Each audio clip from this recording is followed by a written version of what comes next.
قرآن کی جب آیات پہ بات کر رہا ہوں، کچھ سورے ایسے جو ایک قسم سے شروع ہوتے ہیں، کچھ سورے 2 قسموں سے، 3 قسموں سے، 4 قسموں سے، 5 قسموں سے، 6 قسموں سے، تفصیل ہے اپنی.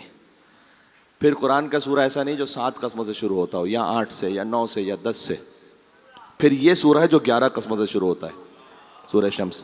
اس کو میں نے پڑھا تھا ایک جگہ، اے آر وائی پہ میں پڑھ رہا تھا اس کو، اور یہ پورا جو قرآنی بیان تھا، اب یقین جانیں یہ میں نے اس کو پڑھا، اور اگلے دن رات کے وقت مجھے فون آیا. جانتے ہیں کس کا؟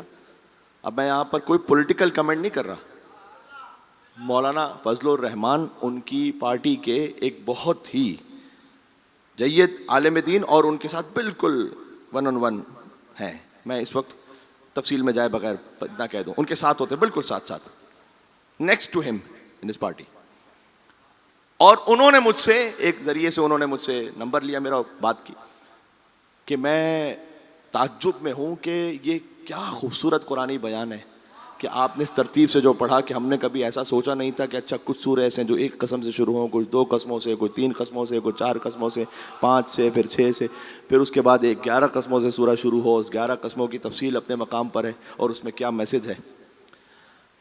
علی مع القرآن والقرآن مع علی. جی جی، حقیقت تو یہی ہے بھائی. تو یہ ہے وہ نقطہ بائے بسم اللہ کا فیض. ہاں، سمٹے تو با کے نقطے کا کاس ہے علی، پہلے تو تاب سرحد والناس ہے علی، ہر جگہ.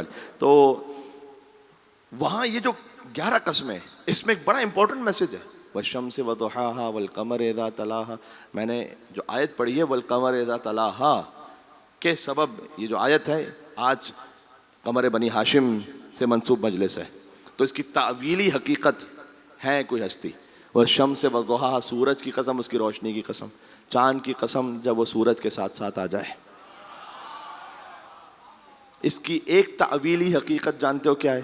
غدیر کے میدان میں جب شمس الضحیٰ نے بدر الدجا کو اپنے ہاتھوں پر بلند فرمایا، کہا من کنت مولا فہذا علی مولا.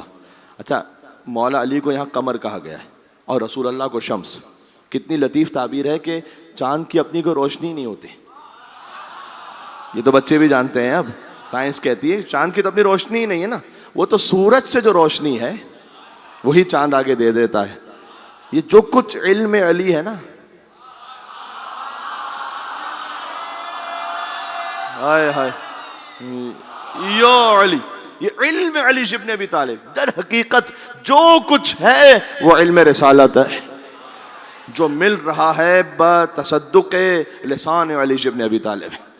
یہ اس وسیلے سے مل رہا ہے. خود مولا علی نے فرمایا، یا علی، خود مولا علی نے فرمایا کہ رسول اللہ نے مجھے علم کے 1000 باب سکھلائے، میں نے ہر باب سے 1000 باب کو نکالا. اس ایک فقرے کی بھی تشریح اپنے مقام پر. اس کا مطلب کیا ہے کہ ہر باب سے 1000 باب کو نکالا؟ پھر کبھی اور صحیح انشاءاللہ مولا نے توفیق دی.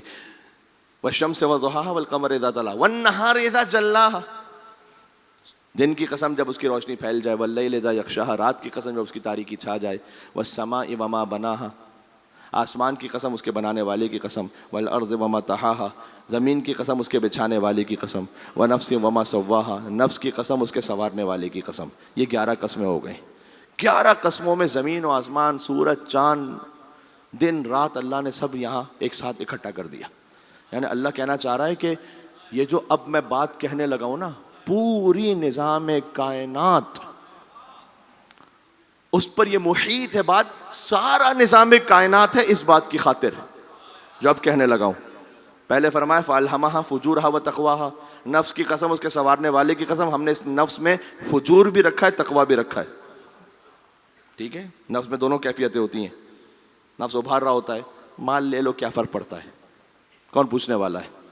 ٹھیک ہے نا. اگر کوئی کمزور ہے، فرض کیجئے کہ بہن وراثت ہی نہیں دی، اب حق غصب کر کے بیٹھ گئے. کتنی جگہوں پر ہوتا ہے کہ شادی نہیں کرواتے بہن کی، اس لیے کہ کہیں وراثت میں کوئی آگے حصے دار نہ بن جائے.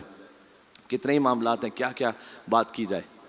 کبھی اگر بیوی پر کوئی ظلم ہے کیونکہ وہ کمزور ہے، تو فجور یہ کہہ رہا ہے کہ ہاں کر لو، کون پوچھنے والا ہے. تقویٰ خوف الہی نہیں، اللہ دیکھ رہا ہے. یہ دونوں کیفیت انسان میں. پھر فرمایا قد افلح من زکاہا، کامیاب وہی ہوگا کہ جس نے اپنے نفس کو پاک کر دیا. یہ اللہ نے 11 قسمیں کھانے کے بعد کہا ہے. وقت خواب من دسہا، ناکام ہو گیا جس نے اپنے نفس کو برباد کر دیا. اللہ نے یہاں پر قد افلح، اگر مدرسے کے طلبہ یہاں تشریف فرما ہوں جنہیں کچھ عربک گرامر سے واقفیت ہے، افلح ہے پاسٹ ٹینس، فعل ماضی، اس کے اوپر جب قد آ جائے نا، قد افلح، اس کا مطلب ہے کہ یقیناً، یہ یقیناً کا ترجمہ اس قد سے ہے. قرآن میں غور کرنا، تھوڑا سا قرآنی نکات آج آ جائیں. قرآن میں کامیابی کا ذکر شاید کے ساتھ، شاید تم کامیاب ہو جاؤ، وہ 11 مرتبہ ہے. یہ کام کرو شاید کامیاب ہو جاؤ، ابھی گارنٹی نہیں ہے. کامیابی کا ذکر یقین کے ساتھ 3 جگہ ہے. یہ کیا تو یقیناً کامیاب ہو. اس میں سے ایک ہے سورہ شمس، ایک ہے سورہ اعلیٰ، ایک ہے سورہ مومنون. سورہ اعلیٰ میں بھی کہا سبح اسم ربک الاعلی الذی خلق فسوى والذی قدر فہدی والذی اخرج المرعى فجعله غثاء نحوا سنقرئک فلا تنسى الا ما شاء الله انه يعلم الجهر وما يخفى ونيسرك لليسرى فذكر ان نفعت الذکرى سيذكر من يخشى ويتجنبها الاشقى الذي يصلى النار الكبرى ثم لا يموت فيها ولا يحيى قد افلح من تزكى. یہ آیت یقیناً وہ کامیاب ہوگا جس نے تزکیہ نفس کیا، جس نے نفس کو پاک رکھا. بڑی اہم بات ہے، دیکھو یہ پورے عشرے کا ایک خلاصہ آ رہا ہے. اب جس نے نفس کو پاک رکھا، نفس پاک ہوگا عقیدے سے، عمل سے.